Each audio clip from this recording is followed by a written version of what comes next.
దేవునికి మహిమ కలుగునుగాక.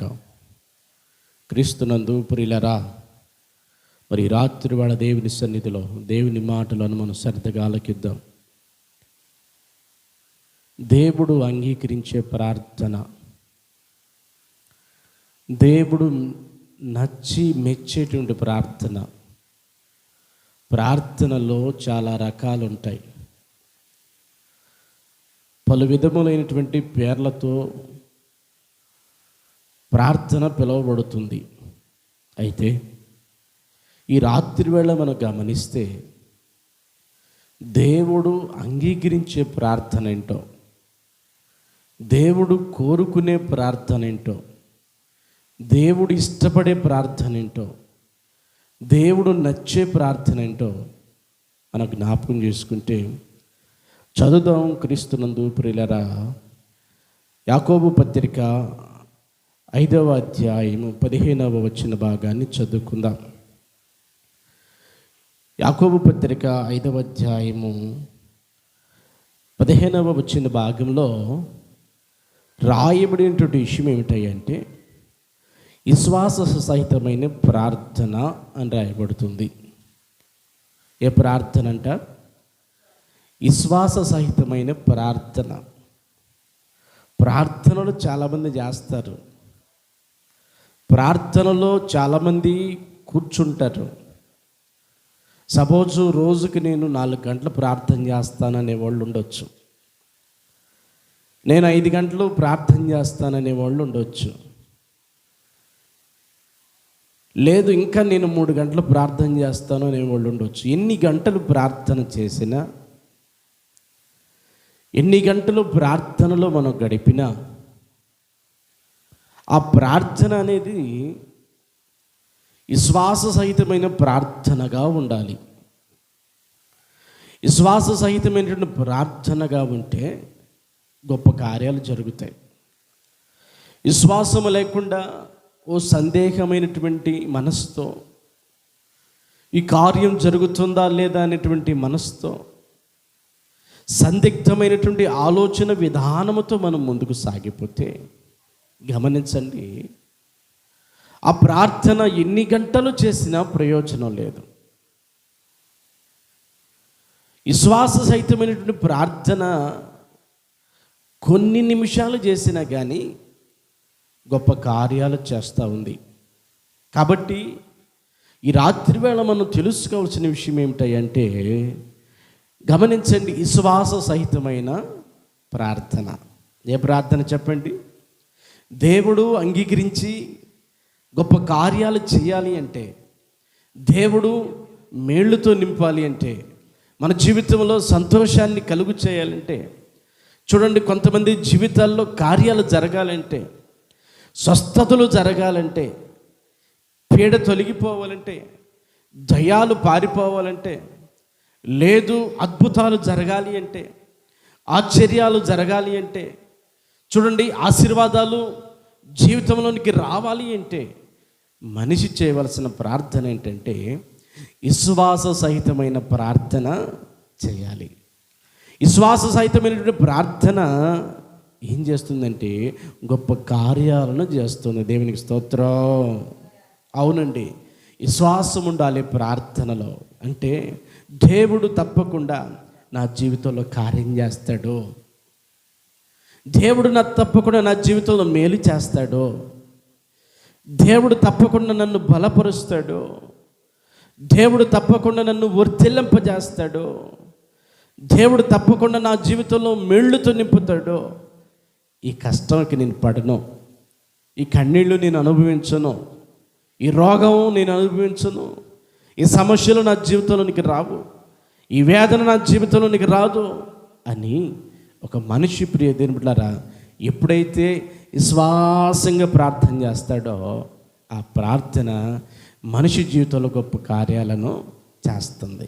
విశ్వాసం లేకుండా, ప్రియ దేవుని బిడ్డలారా, ఎన్ని కార్యాలు చేసినా చూడండి, ఎంత ప్రార్థన చేసిన కార్యాలు జరగవు. విశ్వాసం లేకుండా ఎంత ప్రార్థన చేయవచ్చు గాక, విశ్వాసము లేకుండా ఎన్ని ఉపవాసాలు ఉండొచ్చు కాక, విశ్వాసము లేకుండా దేవుని పేరట ఎన్ని కార్యాలు చేసినా, విశ్వాసము లేకుండా దేవుని కొరకు ఎంతగా నువ్వు సమర్పించుకున్నా ప్రయోజనం లేదు. ప్రతి దానికి విశ్వాసం ఉండాలి. వాక్యములో విశ్వాసం, ప్రార్థనలో విశ్వాసం, నమ్మకత్వంలో విశ్వాసం, దేవుని మీద ఉండే విశ్వాసం, ప్రతి దానికి గమనించండి, విశ్వాసం కలిగి ఉండాలి. గమనించండి, విశ్వాసం అనేది గొప్ప కార్యాలను చేస్తుంది. విశ్వాసం అనేది గొప్ప కార్యాలను చేస్తుంది. కాబట్టి ఈ రాత్రి వేళ మనం తెలుసుకోవాల్సిన విషయం ఏమిటంటే, దేవుడు మన ప్రార్థన అంగీకరించాలంటే విశ్వాస సహితమైన ప్రార్థన.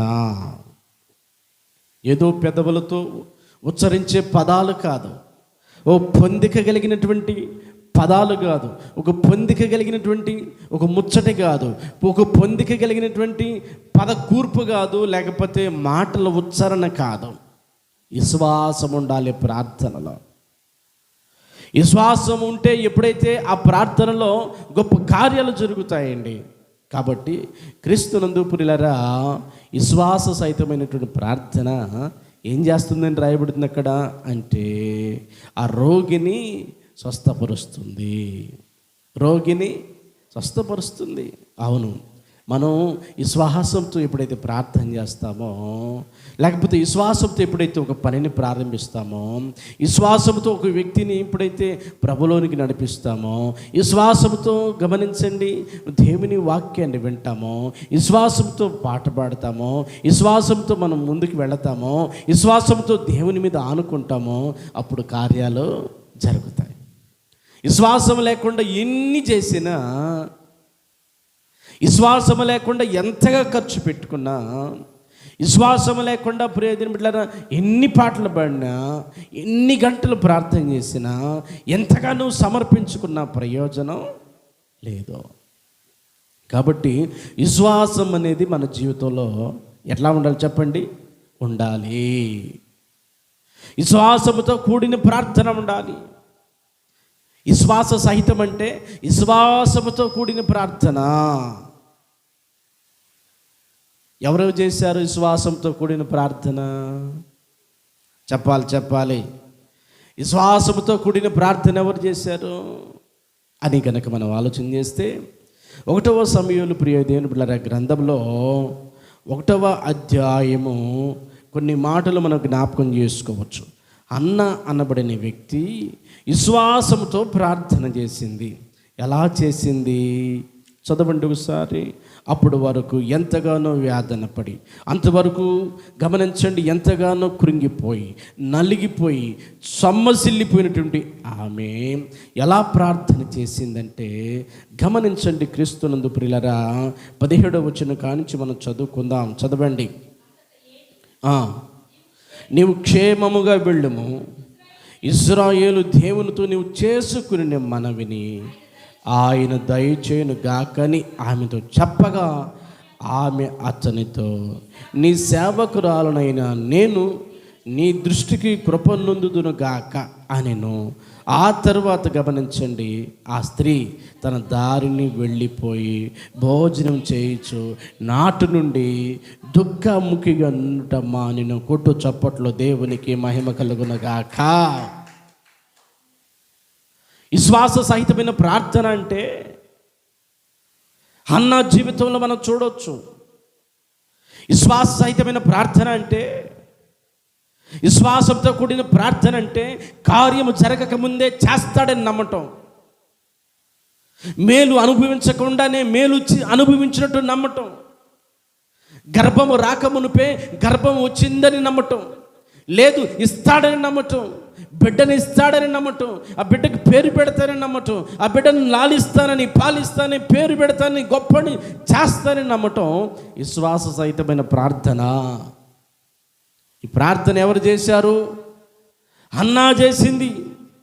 ఎట్లాగా గమనించండి.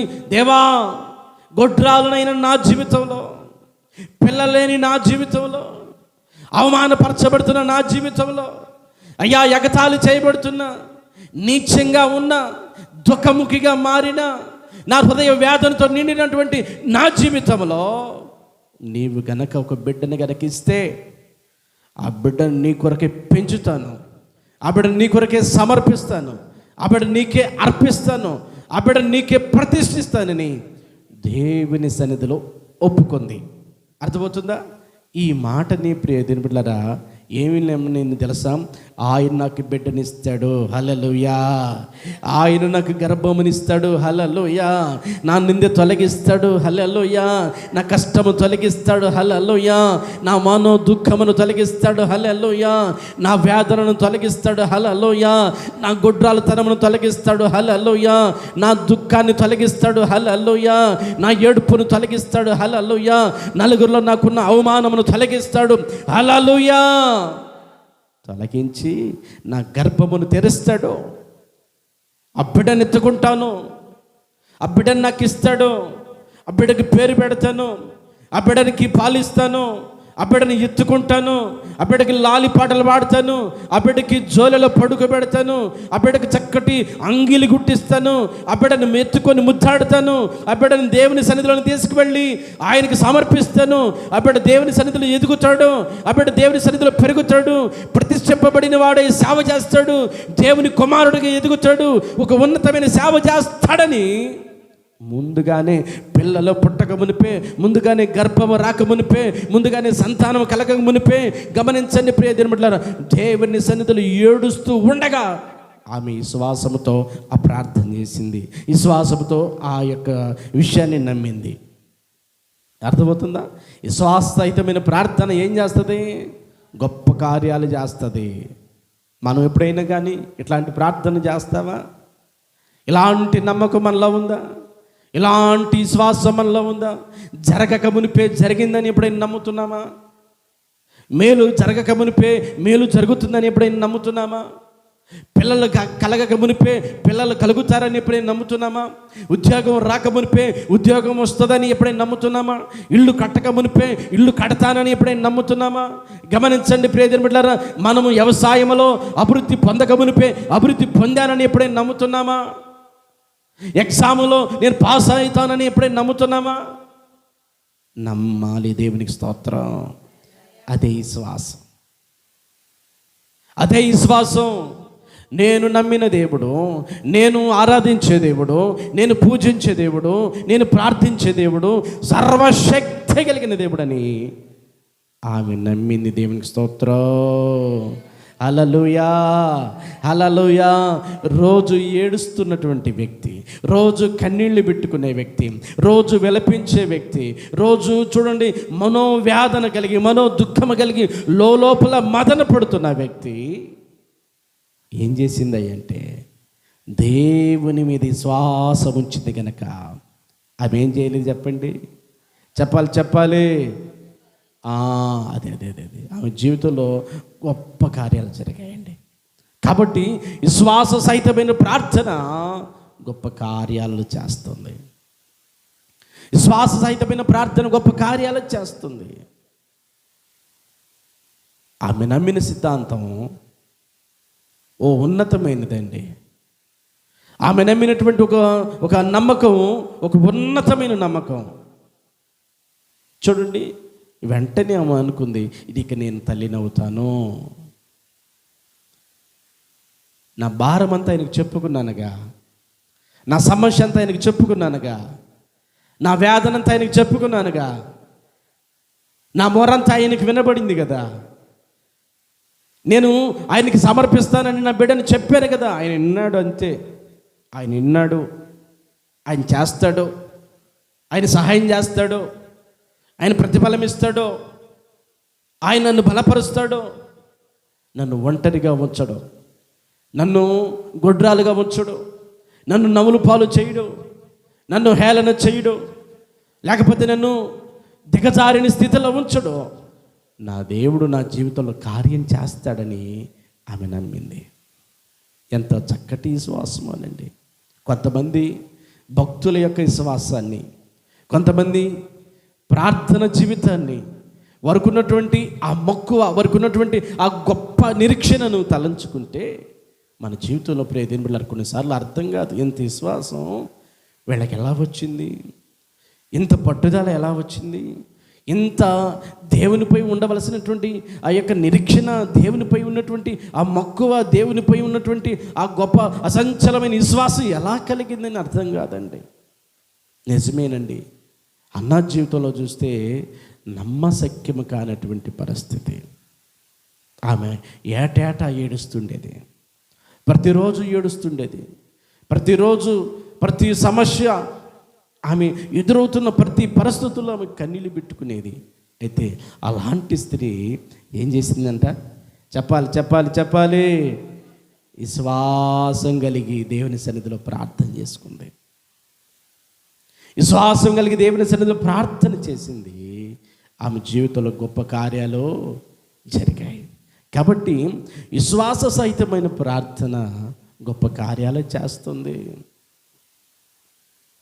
విశ్వాస సహితమైన ప్రార్థన గొప్ప కార్యాలను చేస్తుంది. అయితే మనం నమ్మే వారంగా ఉండాలి. ఇది దేవుడు చేస్తాడు. ఎవరికి చేసావు నువ్వు ప్రార్థన? మనుషులకా, దేవుడికా చేసింది? అది తెలియాలి ముందు నీకు. నీ ప్రార్థన ఎవరికి చేస్తున్నావు? దేవునికా, మనుషులకా? మనుషులైతే మాట మార్చవచ్చు, మనుషులైతే నా వల్ల కాదనొచ్చు, మనుషులైతే చెయ్యనని చెప్పవచ్చు, మనుషులైతే ప్రియదేవులారా అర్థం చేసుకోకపోవచ్చు, మనుషులైతే నిన్ను చూడండి పట్టించుకోకపోవచ్చు. కానీ దేవుని సన్నిధిలో నువ్వు చేసే ప్రార్థన ఏ రోజుకైనా ఫలిస్తుంది. ఏ రోజైనా నా దేవుడు నాకు సహాయం చేస్తాడని నమ్మాలి. అప్పుడు దేవుడు గొప్ప కార్యాలు చేస్తాడు. కాబట్టి అన్న జీవితంలో ఆమె నేర్చుకున్న విషయం ఏమిటంటే, తరువాత ఆ స్త్రీ తన దారిని వెళ్ళిపోయింది. ఎక్కడి నుంచి వచ్చింది? అక్కడికి వెళ్ళిపోయింది, ఇంటికి వెళ్ళిపోయింది. యథాస్థితికి మరలా పని చేసుకుంటుంది, యథాస్థితికి మరలా వంట చేసుకుంటుంది, యథాస్థితిగా మరలా భర్తను ప్రేమిస్తుంది, యథాస్థితిగా మరలా అందరితో కలిసి కుటుంబంలో సాగిపోతుంది, యథాస్థితిగా అందరినీ పలకరిస్తుంది, అందరితో నవ్వుతుంది, అందరి దగ్గర కూర్చుంటుంది. ఇక నాకు సంతానం లేదే, ఇక నాకు పిల్లలు లేరే, నలుగురిలోకి నేను వెళ్ళకూడదే అనే ఆలోచన ఆమె జీవితంలో రాలి.